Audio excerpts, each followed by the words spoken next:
when we're talking about the subject of remakes and like just rehashing old ideas, The Crow came out a week ago, and it has done a grand total of $10,200,000 at the box office against a budget of at least $50 million that they'll admit to, probably more. So safe to say it's going to be a monumental flop, and rightly so, because it's a shit movie. I had to suffer through it. I hated every minute of it, and I didn't really get the point of doing it. Like, was there really such a huge outcry for another Crow movie? Is it that big of a franchise? Don't really think so. I didn't even know, because I was vaguely aware, like they did the movie from 1994 with Brandon Lee. You know, it was a good cult classic movie in its day. They had 3 subsequent movies that were all direct to video with people like Edward Furlong in it and stuff, like all just rehashing the Crow idea, all absolute garbage. No one cared about them. And then boom, 30 years later, they decided to do this one. Don't forget the TV series, Stairway to Heaven. Oh my God. The Crow Stairway to Heaven. And look, again, it's they have an IP. They're going to milk this IP. And this was a case of no one really stopped and thought, well, we've never had it. It's never, The Crow's interesting. The first movie, I think, is legitimately a great film, but the subsequent features are an IP that never worked, that they keep recycling. And they decided, based on an IP that has already failed over and over again, that you're going to go spend $50 million on a new Crow movie? It doesn't make sense. Dude, there are so many that are in that position. They've done this to Terminator and Ghostbusters and shit. Yeah. Like these are bigger franchises by far than The Crow, but they're suffering just as much through this weird expectation that they're just like, you know what, this is just gonna make $500 million, I'm sure of it. Let's spend $100 million on it. It's like, what are you doing? I think they knew with this one that it wasn't going to do well, because they spent like apparently a minuscule, like I think it was like 10 million or something on the marketing for it, like the minimum contractual amount. So they knew it was going to be shit. But yeah, like I guess it's like written into their agreement, like they have to spend a certain amount on marketing no matter what. But like I do like the fact that the director from the original Crow movie actually chipped in to give his thoughts on about it. So it was like his name's Alex Proyas. He directed the Crow back in 1994, and so he started retweeting things about the initial reviews that came about this. He was saying like, "Wow, the reviews are brutal. I thought the remake was a cynical cash grab. Not much cash to grab, it seems." Yeah, I mean, he's made some other great movies like Dark City. You know, that was a great one. Yeah, he made that after The Crow. He made a movie with Nicolas Cage that I actually quite like called Knowing. I remember Knowing. Yeah. I wouldn't say I liked it. It was a movie for sure. It was a movie. I liked it, but yeah, Dark City. I've got a lot of enjoyment of. And I can see the connective tissue between that and The Crow. Like aesthetically, they look very similar. Oh God, he made Gods of Egypt. Yes, he did. Oh. Which is the Dark City prequel. I can see why we don't hear about him too much nowadays. That is a fascinating. He made a great movie about rock bands in Australia back before he made The Crow. That's worth seeing. Well, I think it's interesting as well, because with The Crow, he'd actually lobbied for years to prevent them doing a remake of it. He didn't want to see it happen. And he tried everything in his power to dissuade them from doing it, and they went ahead and did it. And so I imagine there was a fair amount of schadenfreude on his part when the movie absolutely flopped. Yeah. Well, what's interesting is I don't think the movie, again, it misunderstood the audience for the first film, and I think the first film in a sense is in a sense a gothic fairy tale. And it has, absolutely. You know, it had music of the day. That movie has 2 soundtracks. It's got the source cues, the music with like The Cure and all these great 90s bands. And then it also had Graham Revell's beautiful lyrical score for the film. And, you know, at the time it captured, again, whether it was goth or punk or that sort of Neil Gaiman's character Death from the Sandman. There was that going on, again, a zeitgeist movie, and the stylization of it, the use of miniatures, and the fact that also tragically the main character became a ghost himself after being unfortunately killed in an accident on set. So, Robert, I've got a question, Drinker, as well, because I haven't seen the Crow remake. Do they try to stylize it and to go for a kind of zeitgeist aesthetic in the same way the original Crow really captures that kind of gothy subculture 90s aesthetic? no. Or is it just no aesthetic at all? It's soulless, trashy, modern, like wannabe action thrillery look to it. Yeah, I mean, they go to them putting all these people in pink garb for their rehab. I mean, it's like if you tried to remake Seven in the current day, that's the look that it's got. It's trying to be like dirty and grungy, and like it just fails horribly.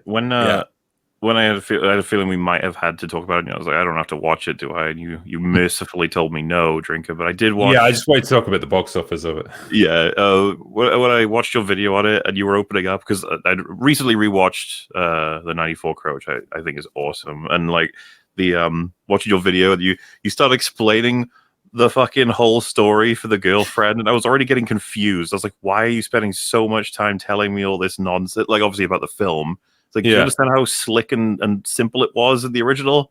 Why do you think this shit works? Why do you have to make everything stupid?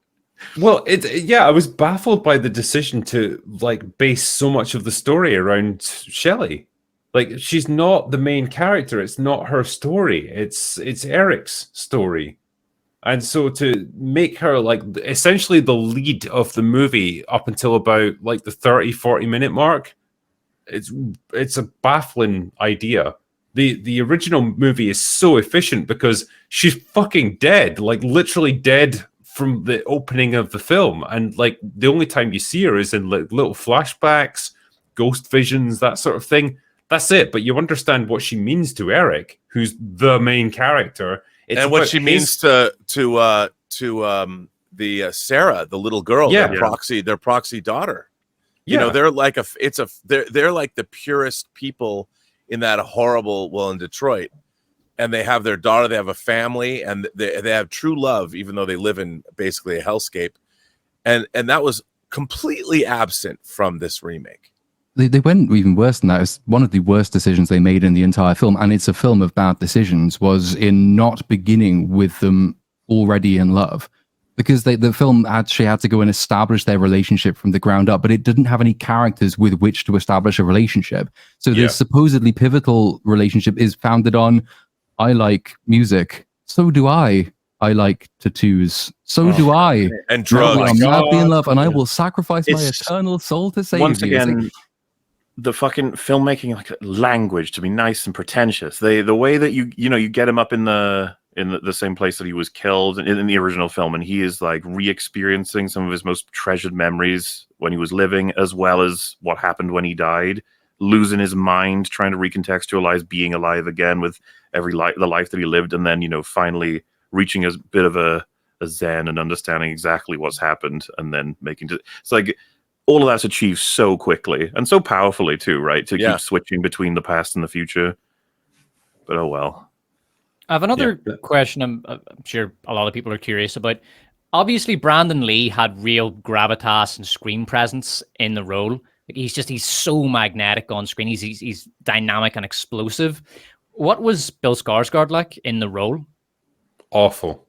I mean, he's got a degree of physicality, no doubt about that. Like, you see him, he's shirtless quite a bit, and like he's big and muscular. Like, okay, so fine, that works, but he's a very different version of Eric than what you got in the original movie, because in the original you just got glimpses of him before he was killed, and he was just like a man in love. He was like a rock musician and stuff. Here he's like a recovering drug addict. He's had a traumatic childhood. He's very much like a broken soul, and he's lost, and it's her who kind of like steers him on the right path and like redeems him to a degree before she gets killed. And so he comes across as just quite weak and just a bit of a pussy. He just kind of follows her everywhere. She kind of like calls the shots. She's the driving force behind the narrative up until the midpoint. He's not a character that you can get behind as a hero, even in his early phase. So yeah, and I think Bill Skarsgård playing him, he's obviously a great actor. Like he can definitely play certain roles very well. Like the It Clown. Exactly, yeah. He was good in John Wick 4. You know, he was having fun with that kind of menacing character. In this, not so much. Like he just feels a bit lost. It's like the writing is weak, so it doesn't seem to know what it wants from him as an actor, and so he doesn't know what he's supposed to be delivering. So I just feel like he's struggling through a lot of the movie. It's fine when he goes into crow mode right at the end, where he's just basically a Terminator, but that's kind of different from the bulk of the movie. It's the best way I can describe it. I know that's, but it wasn't. Again, explanation. The movie made all these choices where what I found fascinating about the film was you loved Eric and Shelley, and you loved Eric. Like when he comes back, he has relationships. Ernie Hudson plays like the one good cop. It represents. Yeah. And Eric comes in and when they confront one another, he's back from the dead and the cop knows, and Eric gets him a beer, and there's humor there.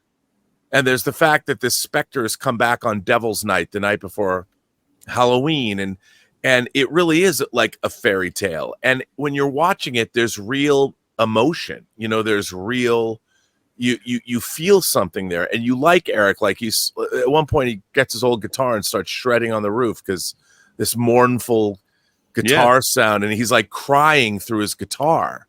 And there's all of these things that are very affecting, and it's like it was lyrical, and I think everyone that loves goth music and everyone that loves that movie, there's all of that extra layer of it, and none of it was in this New Crow. You don't love Eric Draven.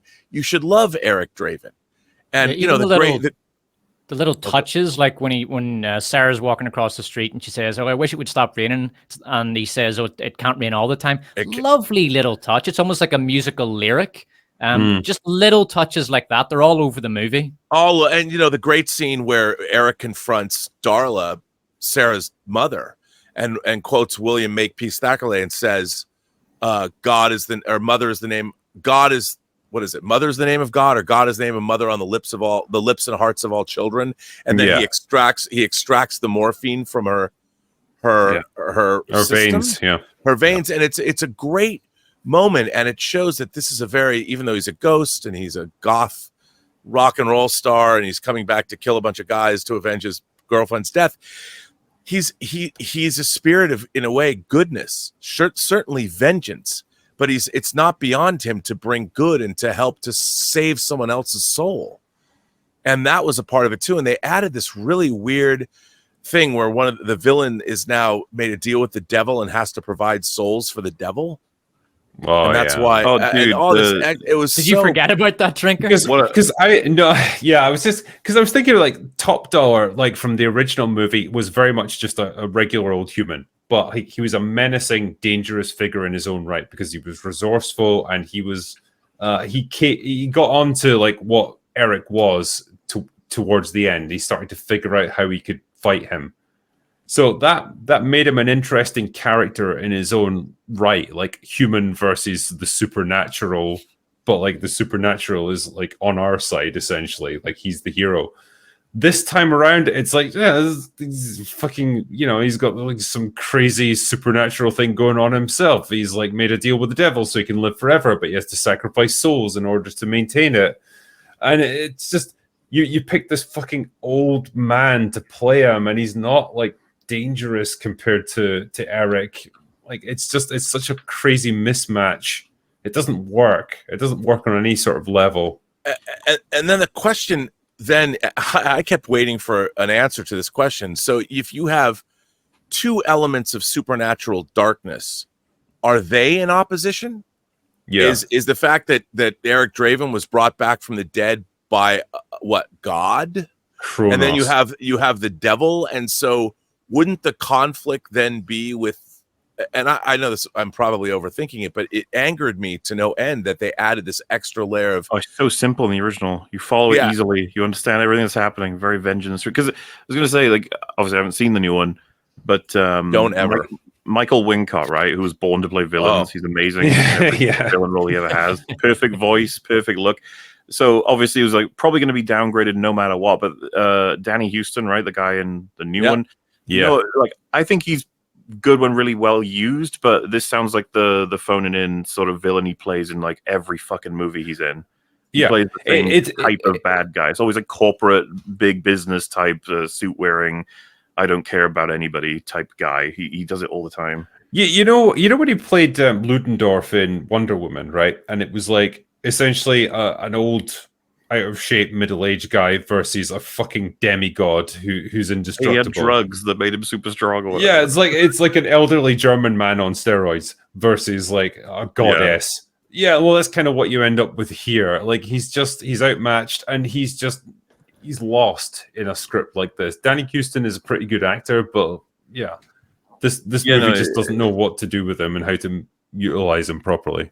It's unfortunate how many movies I feel like I've seen with him just playing that. So remember, he's great in 30 Days of Night. That's where he gets. He gets to play something different instead of always with the I am evil and rich and don't like the little man. But he's actually quite Children good of Men too.